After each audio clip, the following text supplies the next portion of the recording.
Operator killed in freak excavator mishap in Bulaga. China bans food import from Japan amid safety concerns. Those are the headlines for tonight. I'm Cheryl Tomato and this is TVS Nightline.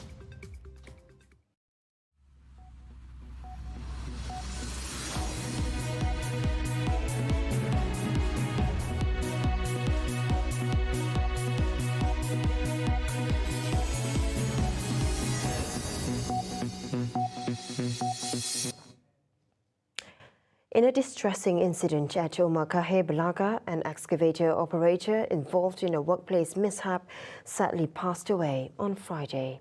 Bulaga Police Chief DSP Rohana Nanu confirmed the incident, stating that rescue efforts are still underway to extract the body of the foreign national who remained pinned in his seat. The incident occurred at around 4:50 p.m. on Thursday when a heavy machinery being operated by the worker for land clearing slid and fell into a 30-meter ravine. 8 personnel, fire and rescue department of Bomba were dispatched to aid in the rescue efforts. Authorities have initiated an investigation into the case under Section 41(1) of the Road Transport Act 1987, focusing on determining the circumstances surrounding the incident. This tragic event serves as a reminder of the risks involved in demanding work environments and the importance to adhering to safety protocols to prevent such accidents from occurring. Meanwhile, the case is being investigated under Section 4191 of the Road Transport Act 1987.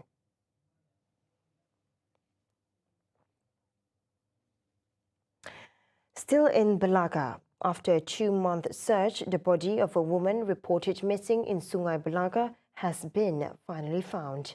Bulaga District Police Chief Deputy Superintendent Rohana Nanu confirmed that the remains of 31-year-old Mary Said was found afloat along the Makasi riverbanks of Batang Rejang at approximately 9:40 a.m. with her clothes intact. Mayat mangsa ditemui di tebing Sungai Mekasi sekitar perairan Sekapan Panjang dalam keadaan sudah reput, namun pakaian masih dalam keadaan elok. Sejurus itu, polis telah meminta bantuan pasukan bomba dari Balai Bomba dan Penyelamat Belaga untuk mengangkat mayat dan diserahkan kepada pihak polis. Waris mangsa yang turut dimaklumkan telah membuat pengecaman mayat adalah Mary Said berusia 31 tahun melalui pakaiannya dan dipercayai sepadan dengan pakaian yang dipakai sewaktu insiden pada 5 Mei yang lalu. The remains were since handed over to the police and was brought to the Bintulu Hospital for further action.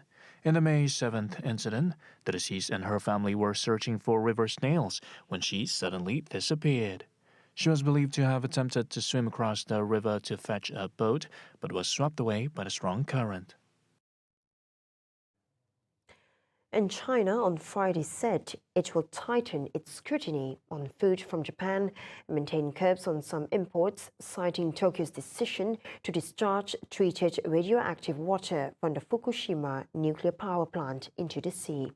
The Japanese plan, approved on Tuesday by United Nations nuclear watchdog, has faced opposition at home and abroad. However, Japan insists the releases will be safe and meet global standards. China's Customs Administration said it was stepping up monitoring of products, including seafood, and keeping curbs on produce from 1/5 of Japan's prefectures for safety reasons.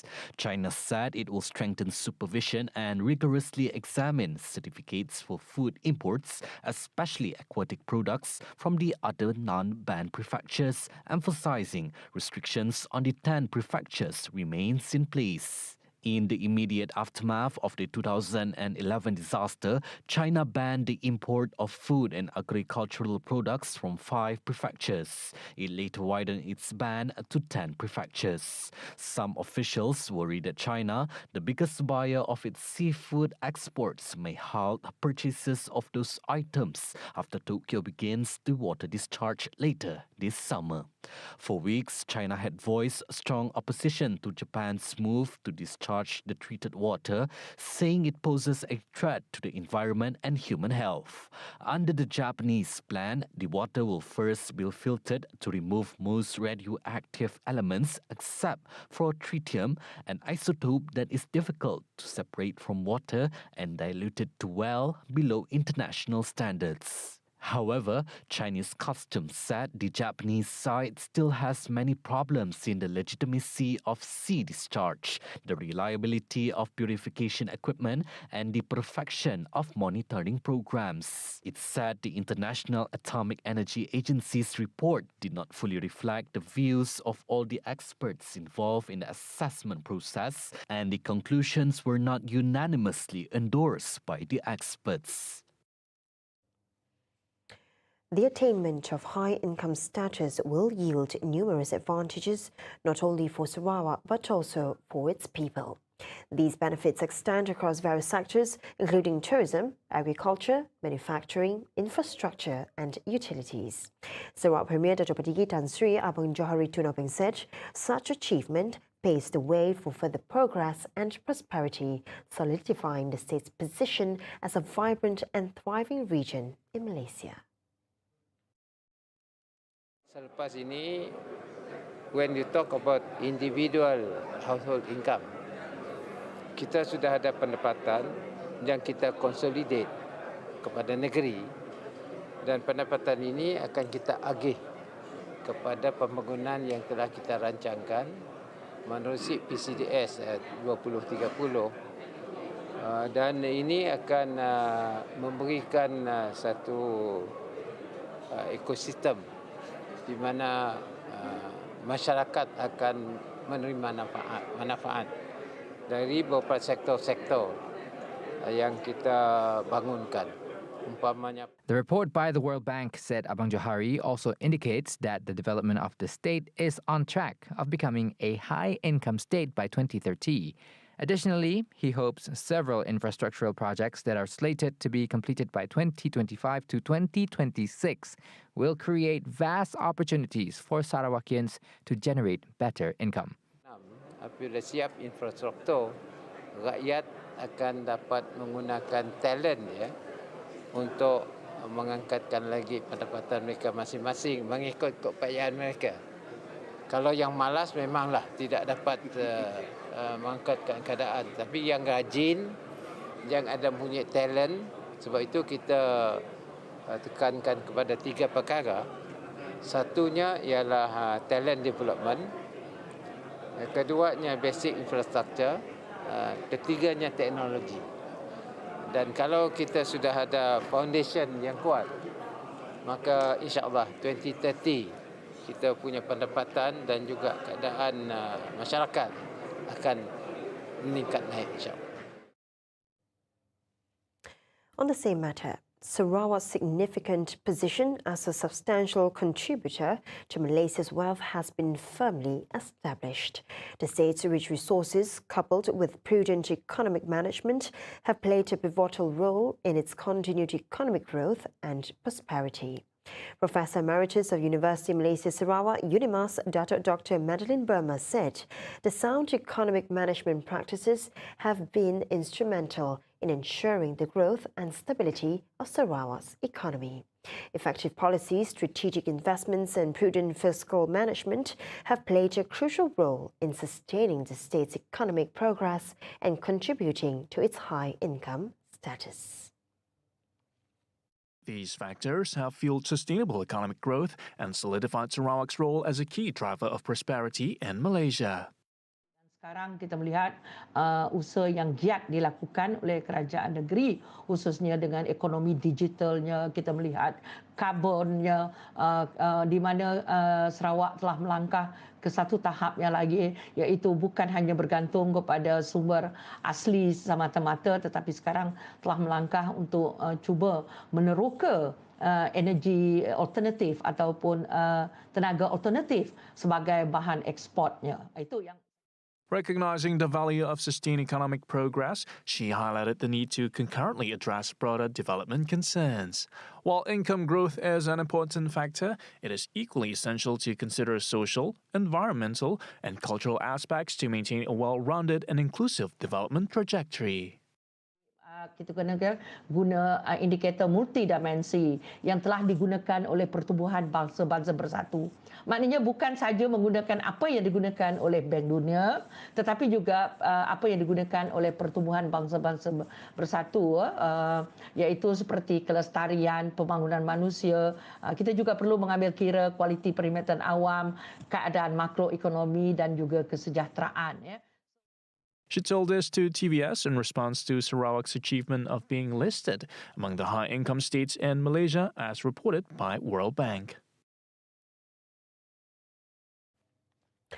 The Works Ministry is currently awaiting the approval for Jalan Bakun upgrading and rehabilitation project allocations under the 4th rolling plan of the 12th Malaysia Plan. Works Minister Dr. Sri Alexander Nandalinggi said the main scope of the project was to upgrade the 128.46 kilometre single carriageway, which has been in use for over 20 years, exceeding the standard lifespan for roads in the country, which is 7 years. However, the financial constraints will not be sufficient to repair the entire stretch of the road. Thus, the ministry will work diligently to identify and prioritise the areas in most urgent need of repair and rehabilitation. Tapi kita dapat juga bahagikan bajet untuk tahun ini untuk buat repair di sepanjang jalan ini, di mana bukan sepanjangnya tapi di mana section-section yang sangat mendesak, yang kritikal, dan kita dah identify pun tempat yang kritikal. Difahamkan kurang lebih 15 juta diperlukan. Ya. He told reporters this when visiting the project site near the Jalan Bakun Junction today.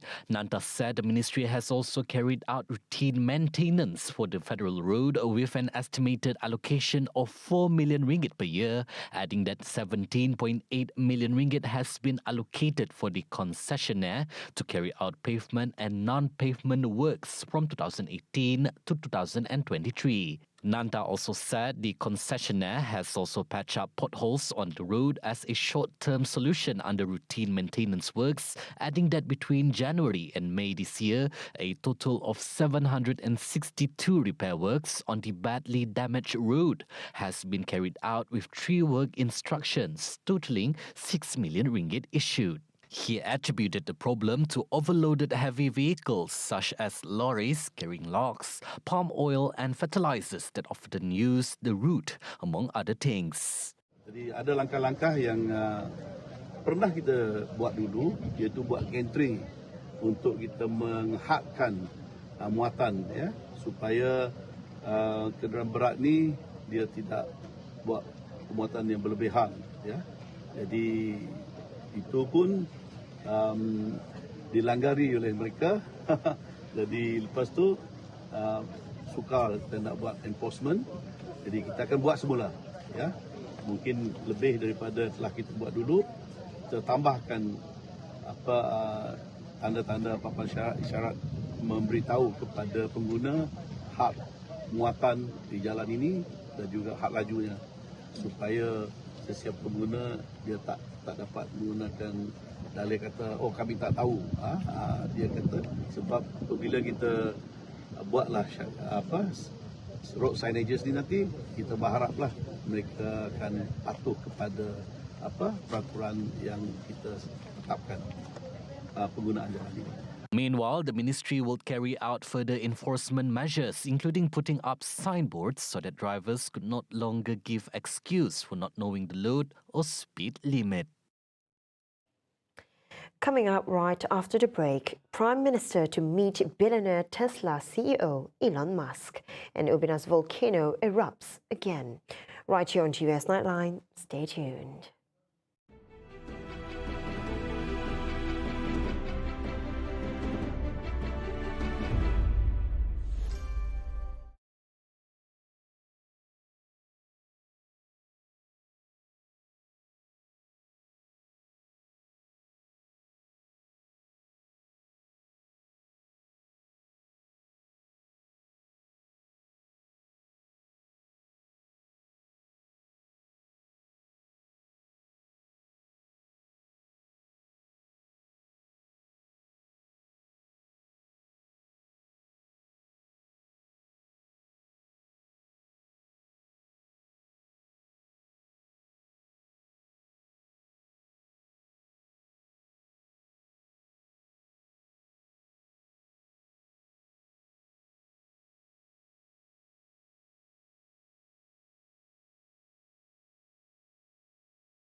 Welcome back. Prime Minister Datuk Seri Anwar Ibrahim will be meeting billionaire Tesla Chief Executive Officer Elon Musk next week to explore ways for the giant electric vehicle company to further investments in Malaysia. He also highlighted the significance of good governance and effective economic management in attracting both domestic and foreign investors to invest in the country, leading to accelerated economic growth. Citing recent successful foreign investments from China, Japan and Saudi Arabia as evidence of the positive outcomes achieved under his administration, which prioritizes these critical factors. Anwar also revealed that Tesla Chief Executive Officer Elon Musk is set to consult him on possible future investments in Malaysia. He also added that the Saudi Aramco company from Saudi Arabia previously also agreed to expand its investment in Johor. Anwar said this during his speech at the Majlis Amanat Perdana Menteri kepada Penjawat Awam Negeri Sembilan at Seremban City Council Hall on Friday. Also present were Negeri Sembilan Menteri Besar Datuk Seri Aminuddin Harun, Transport Minister Anthony Loke Siu Fook, Chief Secretary to the Government Tan Sri Muhammad Zuki Ali and Director General of Public Service Datuk Dr. Zulkifli Mohammed. The government will review the public service salary scheme nationwide. Prime Minister Datuk Seri Anwar Ibrahim said the matter will be discussed at a cabinet meeting next week. In response to the prolonged absence of salary adjustments for civil servants, the government has taken the decision to conduct a thorough review of the existing salary scheme. The last review of the salary structure was conducted back in 2013, making it evident that an update is long overdue. Acknowledging the need for a comprehensive evaluation, the Minister of Finance, together with the Director General of Public Service, Datuk Dr. Zulkifli Mohammed, and Chief Secretary to the Government, Tan Sri Muhammad Zuki Ali, has agreed to establish a dedicated review team. The team, entrusted with the task of conducting a meticulous analysis of the current salary scheme and recommending necessary adjustments to ensure fair and equitable remuneration for civil servants. Gaji pejabat awam paling akhir di review itu 2013. Itu agak lama. Maka KPPA, KSN telah menghubungkan pandangan kepada saya untuk memulakan pasukan mengkaji. Jadi saya akan dah setuju dan kita akan bentangkan kepada jemaah menteri supaya diberikan kelulusan dan pasukan ini boleh terus memulakan kerja untuk memberikan cadangan kepada kerajaan untuk meningkatkan. Kerana keseluruhannya upah atau gaji penjawat awam itu masih di tahap yang rendah. Dan saya ingat wajar kita berikan pertimbangan walaupun terikat dengan kekangan kewangan yang ada, tetapi saya fikir dengan sedikit perubahan yang ada kita boleh cari jalan supaya dapat kita beri pertimbangan. He said this after delivering his message to Negeri Sembilan civil servants in Seremban City Council Hall earlier today, which was also attended by Menteri Besar Datuk Seri Aminuddin Harun and Muhammad Zuki.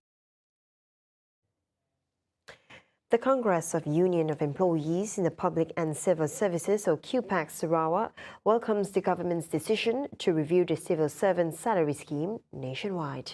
Its chairman, Jubilee Gina, said that if approved, it would assist public servants in coping with the rising cost of living and increasing prices of goods.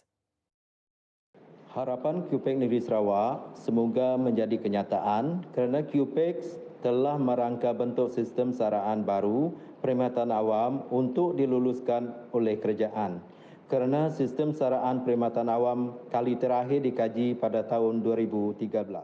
In 2013, former Prime Minister Dr. Sri Najib Razak reportedly agreed to provide a salary increment called the annual salary increment to all civil servants.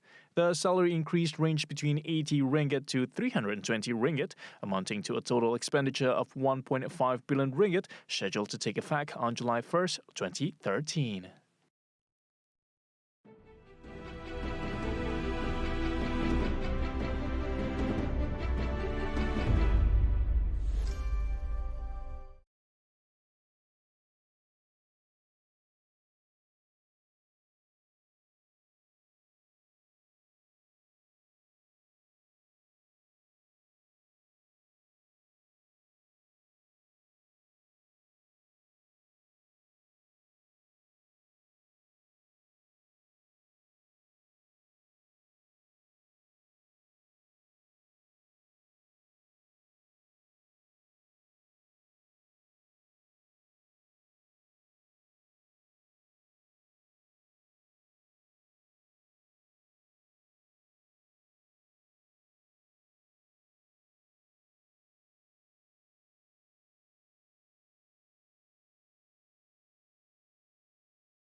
Thank you for staying with me.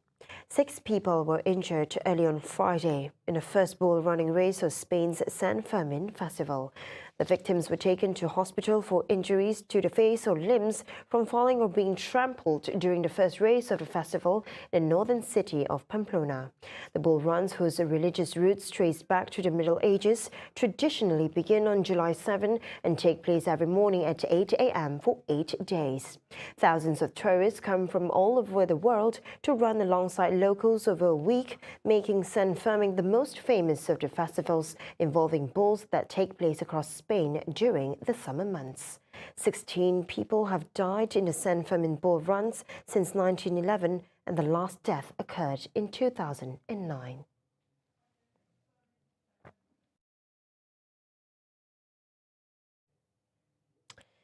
OceanGate, the US-based company that managed a tourist submersible that imploded during a dive to the wreck of the Titanic, has suspended all exploration and commercial operations, its website showed on Thursday, July 6.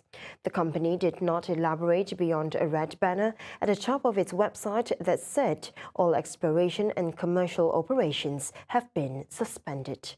Previously, OceanGate had planned 2 expeditions to the century-old Titanic ruins located in a remote corner of the North Atlantic for June 2024, its website showed.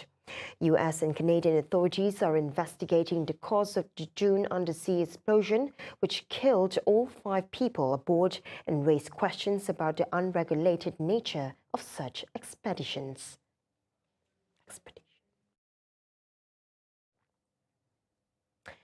Peru's Ubinas volcano experienced a new explosion on Thursday, July 6, intensifying worries among residents and local authorities. The eruption follows the declaration of a 60-day state of emergency by the Peruvian government on Wednesday, July 5, for several towns in the southern region.